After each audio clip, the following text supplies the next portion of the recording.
Hey guys, this is Sonam. Welcome back to my channel. So today I am going to teach you some basic concept of English. हम आज English के कुछ basic सी concept पढ़ेंगे like letter, word, syllable, sentence. So as we know that there are 26 letters in English alphabet. They can be divided into two parts.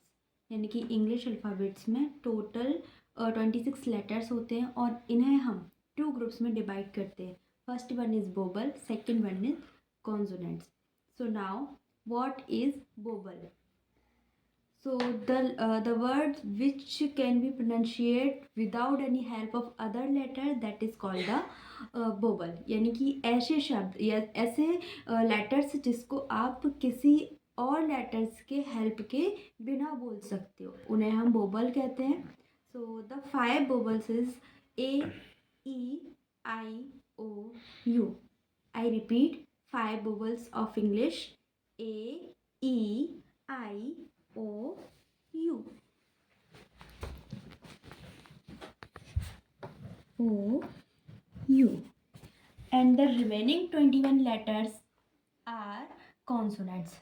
And consonants के लिए हम जब consonants को प्रोनाउंशिएट करते हैं तो हमें वोवल्स की नीड होती है. आप ज़रा कोई भी लेटर को बोल कर देखिए, आप कुछ कोई भी स्पेलिंग भी बनाइए, आपको विदाउट वोवल कोई स्पेलिंग, कोई भी वर्ड्स नहीं बनेगा.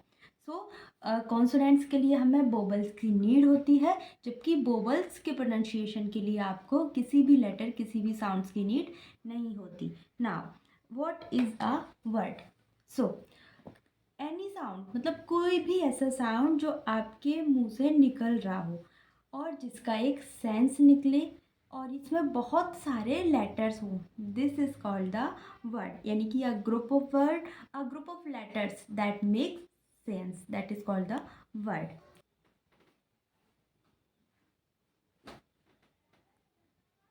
So लेटर से वर्ड का फॉर्मेशन ये समझने के लिए आपको बुक्स की नीड भी नहीं है, किसी चीज़ की नीड नहीं है. आपके घर में एक छोटा सा बेबी है, वो आपका छोटा बहन भाई हो सकता है, आपका बच्चा हो सकता है. अब ज़रा उसको देखिए, उसको ऑब्जर्व करिए. वो छोटा है और उसके मुंह से सबसे पहले क्या निकलेगा? कोई साउंड निकलेगा. मतलब वो रो रहा है, वो हंस रहा है, वो कोई भी साउंड कर रहा है, तो वो सबसे पहले साउंड निकाल रहा है. और साउंड लैंग्वेज का सबसे स्मॉलेस्ट यूनिट होता है. आप उसको और ज़्यादा डिवाइड नहीं कर सकते. फर्स्ट थिंग्स, उसके ग्रो अप को देखिए, वो जैसे जैसे बड़ा होगा उसका शब्द भंडार भी बढ़ता जाएगा. अब देखिए, जब वो थोड़ा सा बड़ा हुआ, उसने क्रॉल करना स्टार्ट किया, घुटने के भर वो रेंगना शुरू करता है, तो वो शुरू कर देता है म, प, ऐसे चीज़ों के पहले पहले अक्षर को वो बोलता है. तो ये जो पहला अक्षर वो बोल रहा है, हम इसको कहते हैं लेटर. ठीक है, मतलब कि वो क्या कर रहा है, साउंड से वो लेटर पे आ गया. एक पहले उसने साउंड निकाला, फिर वो लेटर पे आया. अब जरा वो थोड़ा सा और बड़ा होगा, तब फिर वो उसको माँ को पूरा बोलेगा मम्मा, पा को पूरा बोलेगा पापा. तो क्या कर रहा है, उसने लेटर से वर्ड बना लिया. अब देखिए, म, प, इनके मीनिंग माँ पापा ही समझ पा रहे थे, हमें नहीं समझ आ रहा था. क्यों? क्योंकि इनमें सेंस नहीं था. लेकिन अब जब वो पूरा बोल रहा है माँ पापा, so we can understand easily, हमें समझ आ रहा है. हमें समझ आ रहा है कि अब ये एक वर्ड बन गया, अब ये एक शब्द बोल रहा है और उसका सेंस निकल रहा है कि ये किसी को बुला रहा है. इसने एक नाउन का को प्रोनाउंशिएट किया है. मम्मा हुआ, पापा हुआ, पानी हुआ, जो भी वो बोलेगा. ठीक है, तो ये लेटर से इस तरीके से वर्ड बनता है. That is called the word. एक बार वर्ड की डेफिनेशन मैं आप लोग को बता देती हूँ. Any sound produced by our mouth which has a meaning, that is called the word. Next हमारा आता है स्लेबल. अभी स्लेबल बहुत सारे स्टूडेंट्स ने शायद सुना भी नहीं होगा, हिंदी मीडियम के बच्चों ने तो नहीं सुना होगा. सो स्लेबल क्या है? हम हिंदी में बोलते हैं शब्दांश. यानी कि एक बार में इंस्टेंटली आप जो साउंड बोल रहे हो अपने माउथ से, एक बार में आपने जो भी बोला लाइक मी, यू, से, तो आपको इसमें पॉज नहीं देना पड़ा. तो ये होता है स्लेबल.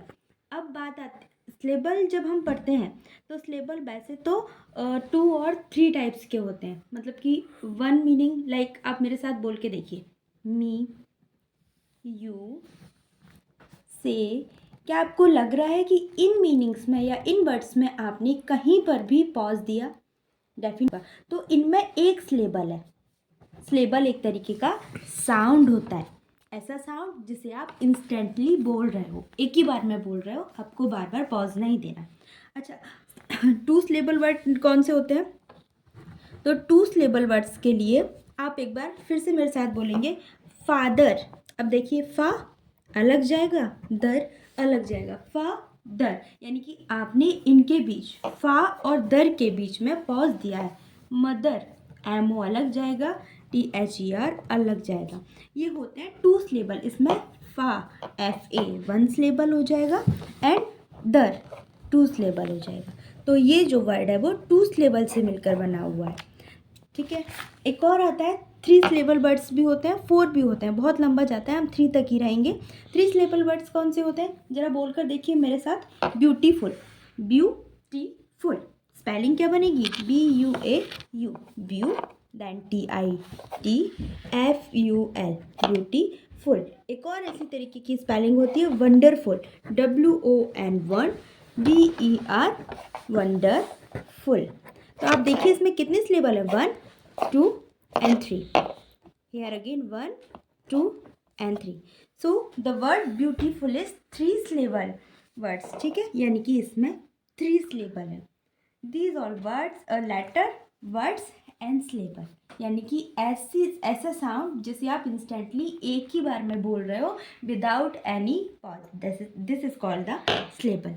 सो यहाँ पर मैं अपनी वीडियो एंड कर रही हूँ बिकॉज बहुत ज़्यादा हो जाएगा।